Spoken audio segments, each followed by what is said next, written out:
Hello students, class 12th का chapter 10 halo alkanes और hello arenes का आज 5वां वीडियो है। पिछली वीडियो में मैंने आपको सारी रिएक्शंस पढ़ा दी जिनको हम नेम रिएक्शंस कहते हैं। अब आज हम एक बहुत ही इंपॉर्टेंट टॉपिक पढ़ने जा रहे हैं। एल्किल हैलाइड में C सिंगल बॉन्ड X बंध की प्रकृति को समझाइए। है ना, क्या प्रश्न है कि जो एल्किल हैलाइड होते हैं आपके RX, एल्किल हैलाइड में C सिंगल बॉन्ड X बंध की प्रकृति को समझाइए कि इनके बीच में बॉन्डिंग किस तरह की होती है। तो ध्यान से समझते हैं इस बात को। R के स्थान पे हम मेथिल एथिल प्रोपिल ब्यूटिल रखते हैं, X के स्थान पे हम क्लोरोफ्लोरोब्रोमाइड रखते हैं, है ना। तो सभी को पता है इसका मान क्या होता है। C सिंगल बॉन्ड X का मतलब ये है जैसे ये C है कार्बन, है ना, और इसके पास कुल 4 इलेक्ट्रॉन्स होते हैं और एक एक साझेदारी तो ये हाइड्रोजन के साथ में करता है ना। ये देखिए कितने इलेक्ट्रॉन हो गए, 1 2 3 4 5 6 और ये 7। और अब इसको अपना अष्टक पूरा करना है तो ये एक साझेदारी हैलाइड के साथ में करता है ना। तो हम यहाँ पे लिखते हैं X। हेलोजन परमाणु के बाह्यतम कक्षा में 7 इलेक्ट्रॉन होते हैं, तो ये आपस में मिलके क्या करते हैं, साझेदारी, इलेक्ट्रॉनों की साझेदारी करते हैं, इलेक्ट्रॉनों को शेयर करते हैं। तो ये जो शेयरिंग इलेक्ट्रॉन होता है ये दोनों के बीच में बराबर बराबर होता है। मतलब इस साझे के इलेक्ट्रॉन युग्म पर कार्बन परमाणु यानी मैथिल युग्मक और हेलोजन दोनों का बराबर अधिकार होता है। अगर हमको यहाँ पे CH3 नहीं भी लेना हो ना तो हम ऐसे भी लिख सकते हैं इसको, है ना, C सिंगल बॉन्ड X ऐसे भी लिखा जा सकता है, ठीक है, या हम डायरेक्टली CX भी लिख सकते हैं। कुल मिलाकर कहने का अर्थ है कि हमको कार्बन और हेलोजन के बीच का ये जो बंध है इसके बारे में बात करनी है। तो हम इसका उत्तर कैसे लिखेंगे कि जो एल्किल हैलाइड होते हैं उसमें कार्बन और हेलोजन के बीच में सहसंयोजक बंध पाया जाता है। अब क्या होता है यहाँ पे कि हेलोजन परमाणु जो होता है वो अधिक विद्युत ऋणात्मक होता है, अधिक विद्युत ऋणात्मक यानी कि अधिक इलेक्ट्रोनेगेटिव होता है। ये अधिक विद्युत ऋणात्मक क्यों है, क्योंकि इसके पास कुल 7 इलेक्ट्रॉन है और अपना जो कार्बन है, मान लीजिए अपन यहाँ पे 2 मिनट के लिए हाइड्रोजन को हटा दें तो कार्बन कैसा है आपका, कम विद्युत ऋणात्मक। कम विद्युत ऋणात्मक इन द सेंस इसके पास सिर्फ 4 इलेक्ट्रॉन्स हैं, है ना, और इसके पास में 7 इलेक्ट्रॉन है। तो कार्बन परमाणु बेचारा कम विद्युत ऋणात्मक है, किसकी तुलना में, हेलोजन की तुलना में। तो जो अधिक विद्युत ऋणात्मक परमाणु होता है उसके मन में बेईमानी आ जाती है। वो क्या करता है, वो साझे के इलेक्ट्रॉन के जोड़े को अपनी तरफ खींच लेता है ना। तो देखिए क्या होगा, ये कार्बन है और ये साझे के इलेक्ट्रॉन युग्म को थोड़ा सा अपनी तरफ खींच के ले जाता है। अब चूंकि इसने साझे के इलेक्ट्रॉन युग्म को छीना है, कार्बन ने अपनी इच्छा से नहीं दिया है।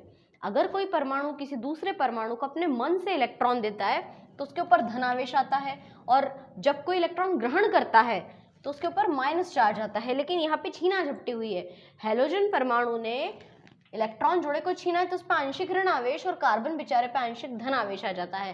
Slightly positive and slightly negative charge आता है इनके ऊपर।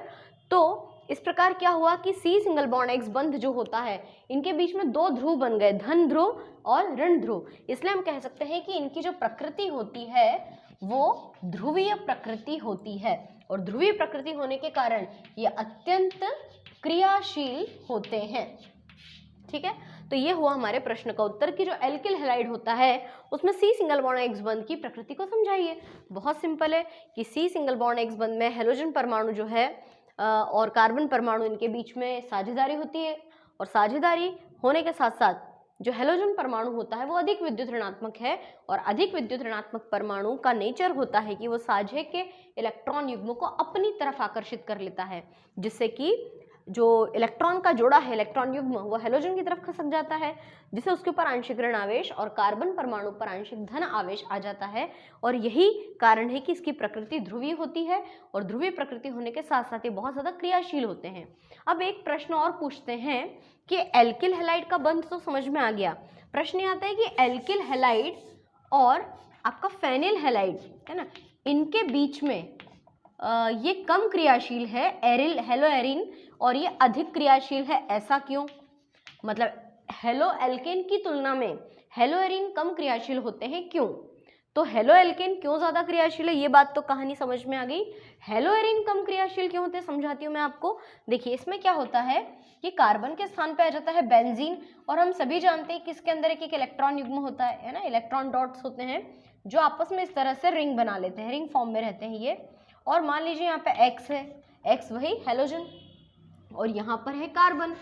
तो बेंजीन का जो कार्बन होता है उसके बीच और ये जो आपका हैलोजन है इसके बीच में वही इलेक्ट्रॉन की साझेदारी होती है। तो जब इनके बीच इलेक्ट्रॉन की साझेदारी होती है तो क्या होता है कि ये जो X होता है ये अपना साझे का इलेक्ट्रॉन लेकर थोड़ा सा अलग हो जाता है।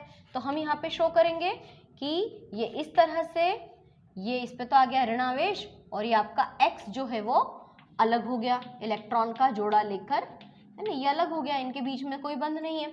अब क्योंकि यहाँ पे आ जाता है पॉजिटिव चार्ज, इस पे आ जाता है नेगेटिव चार्ज, तो यहाँ पे बॉन्ड शिफ्टिंग चलती है ना। ये तो अलग हो चुका है, लेकिन अब थोड़ी देर बाद क्या होगा, ये बॉन्ड इधर शिफ्ट हो जाएगा, ये बॉन्ड इधर शिफ्ट होगा, तो हम इसकी संरचना कैसे बताएंगे। और जब ये बॉन्ड इधर शिफ्ट होगा तो ये वाला बॉन्ड इस तरफ आ जाएगा, ये यहाँ आ जाएगा और यहाँ आ जाएगा डबल बॉन्ड। तो इस तरह से क्या होता है कि अलग अलग प्रकार की संरचनाएं उत्पन्न होती है, जिसको हम कहते हैं अनुनाद। हमने 11th क्लास में पढ़ा था अनुनाद किसे कहते हैं, अनुनादी संरचनाएं क्या होती है। तो आपको सिर्फ एक शब्द में जवाब देना है कि एल्किल हैलाइड क्यों ज्यादा क्रियाशील है, वो तो पूरा वर्णन पिछले उत्तर की तरह है। हेलोअरीन इसलिए कम क्रियाशील होते हैं क्योंकि उनमें अनुनाद पाया जाता है और विभिन्न अनुनादी संरचनाओं के कारण वो थोड़े से कम क्रियाशील होते हैं। क्योंकि देखिए जो इलेक्ट्रॉन का जोड़ा यहाँ से ले जा चुका है उसकी पूर्ति इस बंध ने कर दी, तो क्या हो जाता है कि यहाँ पे डबल बॉन्ड, और आगे की कहानी मैं आपको बताती हूँ। फिर थोड़ी देर बाद क्या होता है कि ये बॉन्ड इधर है तो ये यहाँ शिफ्ट हो जाएगा, तो ये बॉन्ड यहाँ दिखाएंगे, ये बॉन्ड यहाँ दिखाएंगे, इस तरीके से इनमें क्या होता है बॉन्ड शिफ्टिंग चलती रहती है और अलग अलग प्रकार की अनुनादी संरचनाएं बनती है। तो अनुनाद के कारण ये कम क्रियाशील होते हैं हेलोअरीन और उनमें क्रियाशीलता अधिक होती है। बहुत ज़्यादा एक्सप्लेन करने की कोई ज़रूरत नहीं है सेंसर को। अब ये तो समझ में आ गया कि जो आपका एल्किल हैलाइड है उसमें X तो होता है, वो तो निकल जाता है। इस गुण के कारण, इस प्रकृति के कारण जो आपके हेलो एल्केन्स होते हैं वो एक स्पेशल टाइप की प्रतिस्थापन अभिक्रियाएं देते हैं, है ना, प्रतिस्थापन अभिक्रियाएं हैं। क्योंकि अब देखो ये बेचारा X अकेला रह गया, हेलोजन तो उसको छोड़ के चला गया, तो वो किसी अन्य से तो क्रिया करेगा। इसलिए क्या होता है इनमें कि एक विशेष प्रकार की अभिक्रिया इनमें पाई जाती है जिसको हम पढ़ते हैं। अपना अगला प्रश्न है SN1 और SN2 अभिक्रियाओं को समझाइए। ये आपका अगला नया प्रश्न है, बहुत इंपॉर्टेंट क्वेश्चन है। इस पे बहुत मतलब ज़रूरी है कि ये प्रश्न आप अच्छी तरह से तैयार कर लें, ये पूछा जाता है परीक्षा में। तो SN1 SN2 का फुल फॉर्म क्या है, पहले SN1 की बात करते हैं। SN1 को हिंदी में हम कहते हैं, एक का मतलब है ये 1 है ना, इसका मतलब है एक आणविक, है ना, और S का मतलब होता है प्रतिस्थापन, N का मतलब नाभिक स्नेही। एक आणविक नाभिक स्नेही प्रतिस्थापन अभिक्रिया, सब्स्टिट्यूशन रिएक्शन, इसको इंग्लिश में क्या कहते हैं, इसको इंग्लिश में कहते हैं मोनोमॉलिक्यूलर न्यूक्लियोफिलिक, नाभिक स्नेही यानी नाभिक के प्रति स्नेह रखने वाला, नाभिक से जुड़ने वाला, नाभिक मतलब जिसके ऊपर पॉजिटिव चार्ज है उससे जुड़ने वाला, न्यूक्लियोफिलिक और सब्स्टिट्यूशन मैकेनिज्म या सब्स्टिट्यूशन रिएक्शन। अभी जस्ट हमने थोड़ी देर पहले देखा ना कि बेचारा X अलग रह जाता है ना, और ये अलग हो जाता है, इसके ऊपर आंशिक ऋण आवेश, इसके ऊपर धन आवेश, तो ये बेचारा पॉजिटिव चार्ज अकेला रह गया। तो ये नाभिक के समान है क्योंकि इसके ऊपर प्लस चार्ज है। तो नाभिक से स्नेह रखने वाले यानी कोई ऐसे रिएजेंट जो इसके साथ में जुड़ना चाहते हैं वो नाभिक स्नेही पदार्थ कहलाते हैं, नाभिक स्नेही अभिकर्मक कहलाते हैं, और इस प्रकार का प्रतिस्थापन नाभिक स्नेही प्रतिस्थापन कहलाता है। तो पहले तो हम लिखेंगे कि SN1 का फुल फॉर्म क्या होता है ना, आप समझना इसको ध्यान से कि जो SN1 अभिक्रिया होती है आपकी, ये 2 पदों में संपन्न होती है ना। प्रथम पद में क्या होता है कि जो एल्किल हैलाइड होता है इसका बंध टूटता है। अभी मैंने बताया ना कैसे टूटता है, एल्किल हैलाइड का बंध टूटेगा तो R के ऊपर पॉजिटिव चार्ज और X के ऊपर नेगेटिव चार्ज आ जाता है ना, बस slightly positive and negative charge आते हैं इसके ऊपर। प्रथम पद जो होता है ना वो मंद गति से संपन्न होता है। अब द्वितीय पद में क्या होता है, सेकंड पद है ना, द्वितीय पद में क्या होगा कि जो आपका ये धन आयन है इससे कोई न्यूक्लियोफिलिक रिएजेंट आके जुड़ेगा। न्यूक्लियोफिलिक रिएजेंट मतलब कि नाभिक स्नेही अभिकर्मक। अब वो जो नाभिक स्नेही अभिकर्मक है या तो वो नेगेटिवली चार्ज होगा इसके जैसा, या फिर उसके पास पहले से इलेक्ट्रॉन का जोड़ा होगा। देखो क्या हुआ था, ये X जो है वो इसके इलेक्ट्रॉन के जोड़े को ले भागा था ना, तो इस बेचारे के पास इलेक्ट्रॉन के जोड़े की कमी है। तो जो आपका नाभिक स्नेही अभिकर्मक है या तो वो नेगेटिव चार्ज होना चाहिए या उसके ऊपर 2 इलेक्ट्रॉन्स की बिंदी होना चाहिए।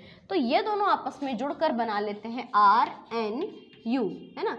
ये अभिक्रिया जो होती है वो तीव्र गति से संपन्न होती है। अभी तो मैंने कॉमन रिएक्शन लिखी है, हम इसमें मान रख के देखते हैं। हम R के स्थान पे, फिर से फर्स्ट पद में बता रही हूँ आपको, R के स्थान पे हम रखते हैं CH3, X के स्थान पे रखते हैं Cl। ये बंध यहाँ से टूटेगा, है ना। तो प्रथम पद कैसा है, धीमी गति से संपन्न होता है। ये टूटेगा तो ये क्या बन गया, मैथिल कैटायन और ये क्लोराइड आयन। फिर दूसरे पद में क्या होगा कि इस मैथिल के साथ में कोई भी नाभिक स्नेही अभिकर्मक आके जुड़ सकता है। जैसे मैंने यहाँ पे OH माइनस चार्ज ले लिया, या तो जो आपका नाभिक स्नेही अभिकर्मक है उस पर 2 बिंदी होनी चाहिए या फिर माइनस चार्ज होना चाहिए, कुछ भी चलेगा। तो ये माइनस वाला प्लस की तरफ अट्रैक्ट होगा, तो मैथिल और अल्कोहल मिलकर क्या बना लेंगे, मैथिल अल्कोहल। सेकेंड स्टेप जो है वो फास्ट होता है। अच्छा, चैप्टर 4 में हमने पढ़ा कि दर निर्धारक पद किसको कहते हैं, जो सबसे मंद गति से संपन्न होता है उसको दर निर्धारक पद कहते हैं। जैसे ये वाला, ये दर निर्धारक पद है, और दर निर्धारक पद में कितने अणु भाग ले रहे हैं, 1। तो दर निर्धारक पद में केवल 1 ही अणु भाग ले रहा है, यानी इस अभिक्रिया की जो दर होती है वो CH3Cl की सांद्रता पर निर्भर करती है। मतलब एक ही अभिकारक पर यह सांद्रता निर्भर करती है, इसीलिए इसको एक आणविक अभिक्रिया कहते हैं। फिर से सुनिए, जो मंद गति वाला पद है उसको बोलते हैं दर निर्धारक पद, और दर निर्धारक पद में भाग लेने वाले अभिकारकों की संख्या पर उस अभिक्रिया की टाइम लिमिट उसका डिपेंड करता है। तो एक ही अभिकारक है, इसलिए अभिक्रिया की जो गति होगी वो इसी पर निर्भर करेगी, इसीलिए इसको हम कहते हैं एक आणविक अभिक्रिया। ठीक है, ये बात समझ में आ गई। अब बात करते हैं अपन SN2 मैकेनिज्म की। SN2 मैकेनिज्म का फुल फॉर्म क्या होगा, द्विआण्विक नाभिक स्नेही प्रतिस्थापन अभिक्रिया, या इंग्लिश में हम इसको कहेंगे bye molecular nucleophilic substitution reaction. ठीक है, ये इसका फुल फॉर्म हुआ। देखिए, SN1 अभिक्रिया 2 पदों में होती है, जबकि SN2 अभिक्रिया सिर्फ 1 पद में ही संपन्न हो जाती है। उसमें क्या हुआ था, एल्किल हैलाइड बंध का टूटना और नए बंध का जुड़ना, दोनों 2 अलग अलग पदों में हुए थे। यहाँ पे क्या होगा, पुराने बंध का टूटना और नए बंध का जुड़ना दोनों एक साथ संपन्न होंगे। देखते हैं कैसे। तो देखिए, ये है हमारा न्यूक्लियोफिलिक रिएजेंट यानी कि नाभिक स्नेही अभिकर्मक प्लस RX एल्किल हैलाइड, ये दोनों कैसे जुड़ेंगे देखते हैं। प्रथम पद वही स्लो गति से होता है, लेकिन इसमें एक संक्रमण अवस्था आ जाती है। संक्रमण अवस्था में क्या होता है, देखो ये R है, इस पे स्लाइटली पॉजिटिव चार्ज, पुराना बंध पूरी तरह से टूटा भी नहीं है और नया बंध पूरी तरह से बना भी नहीं है, इसलिए हमने यहाँ पे डॉटेड लाइन बता दी है। इसको हम कहते हैं संक्रमण अवस्था। संक्रमण अवस्था का मतलब क्या होता है, संक्रमण अवस्था का मतलब होता है कि बीच की स्टेप की अभिक्रिया कंप्लीट नहीं हुई है और होने वाली है। तो ये बात समझ में आई कि पहले पद में क्या हुआ, एक ही पद में रिएक्शन हो रही है, तो नाभिक स्नेही अभिकर्मक और एल्किल हैलाइड दोनों एक साथ रिएक्ट करते हैं, तो पुराना बंध टूटता है और नया बंध जुड़ता है, लेकिन इनके बीच में एक संक्रमण अवस्था आ जाती है। संक्रमण अवस्था के बाद क्या होता है, देखिए ये RNU ये बन गया और ये आपका हैलाइड जो है वो मुक्त हो गया, है ना। तो द्वितीय पद जो संक्रमण अवस्था के पहले का पद था वो धीमा था और संक्रमण अवस्था के बाद का पद फास्ट है। अब इसमें वैल्यू रख के देखिए अपन, NU के स्थान पे हम क्या रखेंगे, OH पे माइनस चार्ज प्लस RX, फिर क्या होगा, प्रथम पद स्लो है, संक्रमण अवस्था हम कैसे बताएंगे, R को सॉरी मैंने वैल्यू रखी ही नहीं यहाँ पे, है ना, CH3Cl, तो CH3 को तो ले लो बीच में, CH3 डॉटेड लाइन के साथ Cl और डॉटेड लाइन के साथ OH, है ना। इस पे आंशिक ऋण धनावेश, इस पे आंशिक ऋण आवेश, ये हो गई संक्रमण अवस्था। और थोड़ी देर के बाद में क्या हो जाएगा, मैथिल अल्कोहल बन जाएगा और ये आपका Cl निकल जाएगा। द्वितीय पद फास्ट, प्रथम पद स्लो। खैर मैं उल्टा बोल रही हूँ, इसमें पद तो एक ही है। हाँ, ये बोल सकते हैं कि संक्रमण अवस्था के पहले की गति धीमी होती है और संक्रमण अवस्था के बाद की गति तीव्र होती है। तो धीमी गति वाले पद को क्या कहते हैं, दर निर्धारक पद। और जरा देखना ध्यान से, दर निर्धारक पद में कितने अणु भाग ले रहे हैं, एक नाभिक स्नेही अभिकर्मक और एक एल्किल हैलाइड, तो इसमें 2 अभिकारक भाग ले रहे हैं, इसलिए अभिक्रिया की दर जो है वो इन दोनों की सांद्रता पर निर्भर करती है, दो अणुओं की सांद्रता पर निर्भर करती है, इसलिए इसको SN2 अभिक्रिया कहते हैं। उसमें एक ही पर डिपेंड करती है, इसलिए इसको SN1 अभिक्रिया कहते हैं। है दोनों बहुत सिंपल। तो SN1 SN2 को बहुत अच्छे से आपको तैयार करना है। एक प्रश्न और आता है, SN1 और SN2 रिएक्शन में डिफरेंस लिखो। कितना सिंपल है। SN1 अभिक्रिया में लिख देना कि ये अभिक्रिया दो पदों में संपन्न होती है, जबकि यहाँ पे क्या लिखेंगे अपन कि यह अभिक्रिया केवल एक ही पद में संपन्न होती है। SN1 अभिक्रिया में कोई संक्रमण अवस्था होती है क्या? नहीं, इसमें कोई संक्रमण अवस्था यहाँ पे लिख देंगे नहीं होती है, जबकि इसमें संक्रमण अवस्था पाई जाती है।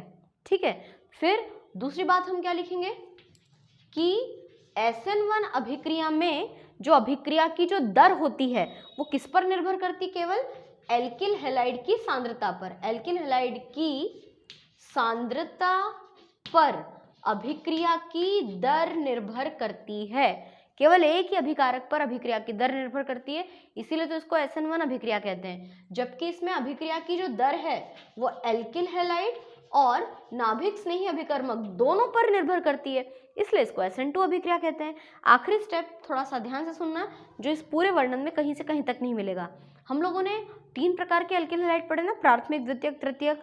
तो जो SN1 अभिक्रिया होती है ना, वो तृतीयक एल्किल हैलाइड में फास्ट होती है, उससे स्लो द्वितीयक में, उससे स्लो प्राथमिक में, और सबसे स्लो होती है एल्किल हैलाइड में। यानी SN1 रिएक्शन अगर आप तृतीयक हैलाइड में देखोगे तो बहुत जल्दी कंप्लीट होती है, द्वितीयक में कम, प्राथमिक में और कम, और लास्ट एल्किल हैलाइड में तो सबसे कम। जबकि यहाँ उल्टा है, यहाँ क्या होता है कि जो SN2 अभिक्रिया है वो एल्किल हैलाइड में सबसे फास्ट होगी, प्राथमिक में और कम, द्वितीयक में और कम, तृतीयक में और कम स्पीड से कंप्लीट होती है। तो यहाँ पे कंफ्यूजन होगा अगर मैं आपको सारे सूत्र बता दूं, तो आप तो अभी फिलहाल इस तरह से याद रख लीजिए कि इस तरह से हम SN1 और SN2 अभिक्रिया में डिफरेंस याद कर सकते हैं। तो ये 3 क्वेश्चंस एक तरह से हमारे कंप्लीट हुए, 3 नहीं 4 प्रश्न पूरे हो गए। कौन कौन से 4 प्रश्न? RX यानी C सिंगल बॉन्ड X बंध की प्रकृति को बताइए, पहला प्रश्न। दूसरा, हेलोएरीन और हेलो एल्केन में से कौन अधिक क्रियाशील है, उसको हमने समझाया। SN1 SN2 अभिक्रिया किसे कहते हैं, उसको समझाया। SN1 SN2 अभिक्रिया में डिफरेंस लिखिए। तो आपके 4 प्रश्न कुल तैयार हो चुके हैं। इस चैप्टर में और बहुत कुछ इम्पॉर्टेंट नहीं है, लगभग जितने भी इम्पॉर्टेंट टॉपिक्स थे वो हमारे कंप्लीट हुए। इसके अलावा आप अगर इतने ही प्रश्नों को बढ़िया तैयार कर लेंगे तो आपका हेलो एल्केन और हेलो एरीन वाला टॉपिक अच्छी तरह से प्रिपेयर हो जाएगा एग्जाम की दृष्टि से।